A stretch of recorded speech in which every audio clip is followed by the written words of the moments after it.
पर जिस साधक को अपने इष्ट की भक्ति में प्रेम की गहराई और ब्रह्म ज्ञान की स्थिरता, इन दोनों में तालमेल कैसे लाना चाहिए? नहीं, तालमेल बैठे, क्योंकि मार्ग दो है। ब्रह्म ज्ञान का मार्ग शिवोहम है, भक्ति मार्ग दासोहम है।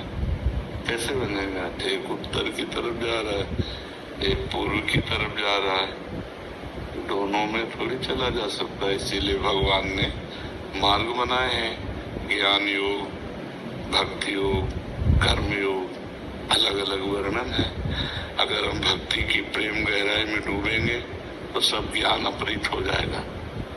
अगर हम ज्ञान की गहराई में डूबेंगे तो भक्ति उसी में समा जाएगी, फिर भक्ति नहीं रह जाएगी। क्योंकि मैं ही ब्रह्म हूँ तो किसकी भक्ति करें? ज्ञान में अहम ब्रह्मास्मि है और भक्ति में मैं अधम नीच प्रभु का दास हूँ।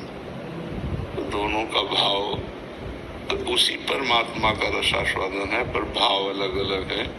इसलिए ज्ञान मार्ग का अलग मार्ग है और भक्ति मार्ग का अलग मार्ग है। उसी परमात्मा का रसास्वादन होता है।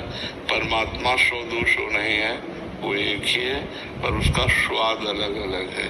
अभी पीछे के बैच में जैसे बताया कि दूध का जब हम खोया बनाते हैं तो अलग स्वाद होता है, दूध के स्वाद से अलग होता है ना खोया।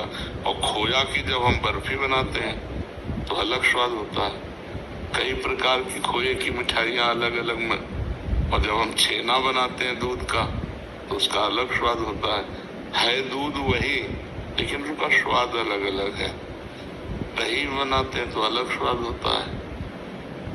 तो एक ही परमात्मा का अलग अलग रसास्वादन किया जाता है। दास्य भाव, सख्य भाव, वात्सल्य भाव, कांता भाव, सहचरी भाव, इन भावों के द्वारा उसी परमात्मा का रसास्वादन है, पर अलग अलग है।